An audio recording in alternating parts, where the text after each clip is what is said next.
In this very powerful and very courageous big talk, Dr. Kristen Szabla talks about what it means to work through shame, how our brains are wired, and human trafficking inside of this country.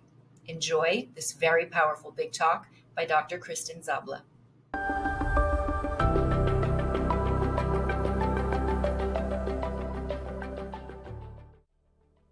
Shame. We all feel it. Yet, shame is the emotion that can truly destroy our self-image like no other. This is because when we experience shame, we become convinced that we are the thing that is wrong. Now, in the brain, there is an ongoing conversation among multiple factions that are all competing to control our behavioral output. These include the threat system, the drive system, and the soothing system. When these factions are in balance, we feel balanced. However, when shame intrudes, we become hijacked by our threat system, the very system in our brain that is activated when we are physically attacked. In response to shame, our cortex, or our rational thinking brain, goes offline and gives way to fight, flight, freeze responses, mediated by the threat system.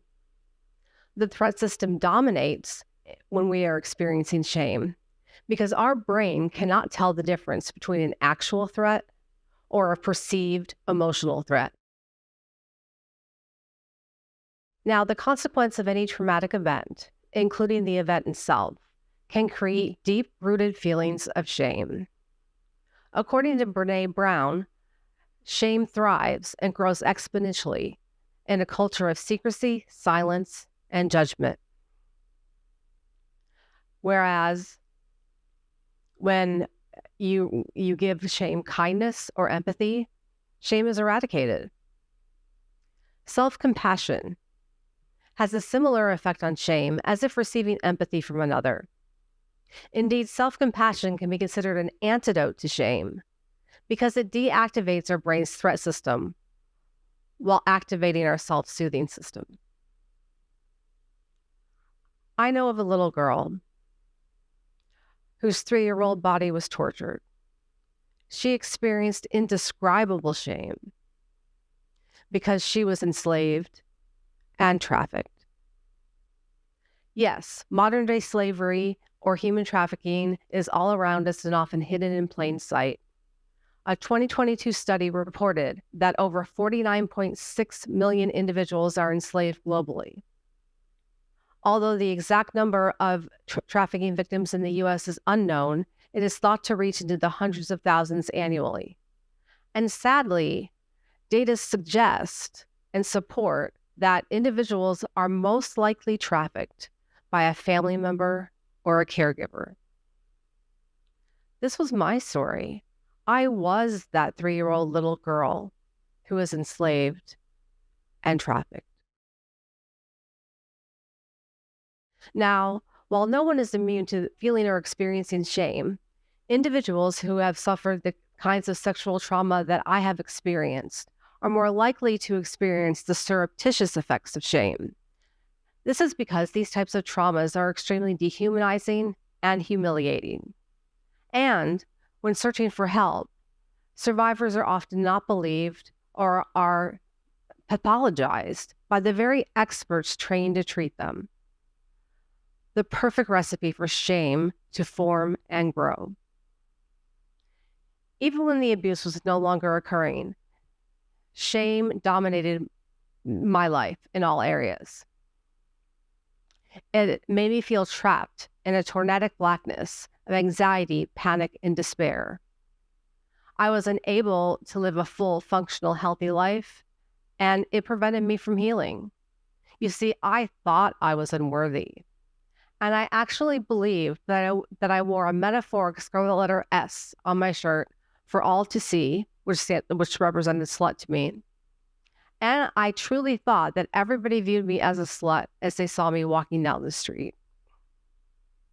The challenging thing about shame is that once it descends, it can be very difficult to get out of. This is because shame changes the brain in insidious ways. It rewires our neural connections. It enhances our brain's inherent negativity bias and leaves individuals, such as myself, trapped in a cycle of despair, isolation, and depression. The most excruciating breaking is the one done in complete silence. Every piece of your body hits the floor in the loudest way, yet no one hears the chattering. No one hears because you have perfected the cleanup behind closed doors. And once someone looks into your eyes, not a trace of your broken soul remains. Although no words can adequately express what I endured, the enormity of the pain, or the monumental effort it has taken to function in this world, my intent in discussing this today is to raise awareness of these all too common nefarious acts, to bring light, hope, and healing, and to elevate the conversation to create strategies for change. Now, I cannot remember a time in my young life when the horror of sexual violence was not present. Yet, I survived. However, I remained a terrified little girl screaming for help inside a woman's body. I experienced violent, intrusive, all-consuming flashbacks while convulsing in tears on the floor daily, trying to hold on to anything I could to keep myself alive. In order to get myself out, I had to paradoxically learn to lean into or embrace my darkness in order to find the light within. It took time and much hard work. You see, the light of hope is always there. It is just often quieter and harder to find within the cacophonous blackness. As I learned how I experienced shame, I learned to be with this emotion with self-compassion and treat myself as if I would treat anybody else who was going through the same thing. For example, I would email myself statements of love and care to remind myself that I was safe and not alone. I also wrote a list of at least 10 gratitudes daily, no matter how badly I felt, and I still do this today. I was able to generate positive emotions by embracing the negative ones with compassion. And I rewired my brain and was able to be with the emotional wounds of the past that fed my shame.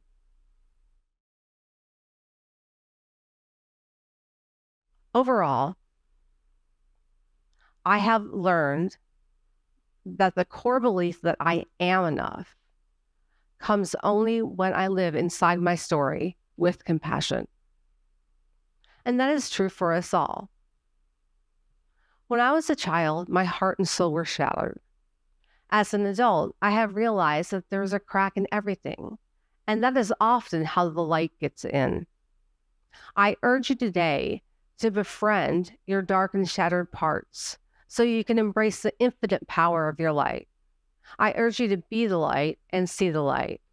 I also ask that you, as Theodore Roosevelt originally said, dare greatly.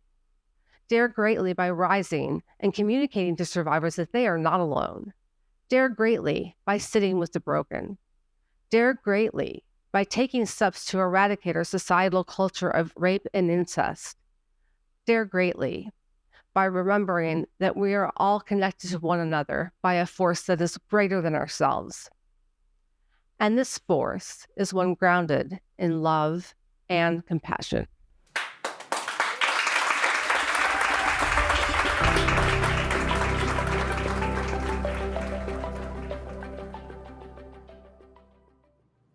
If you enjoyed this big talk, I would love to hear what your biggest takeaways were in the comments so we can fully support you.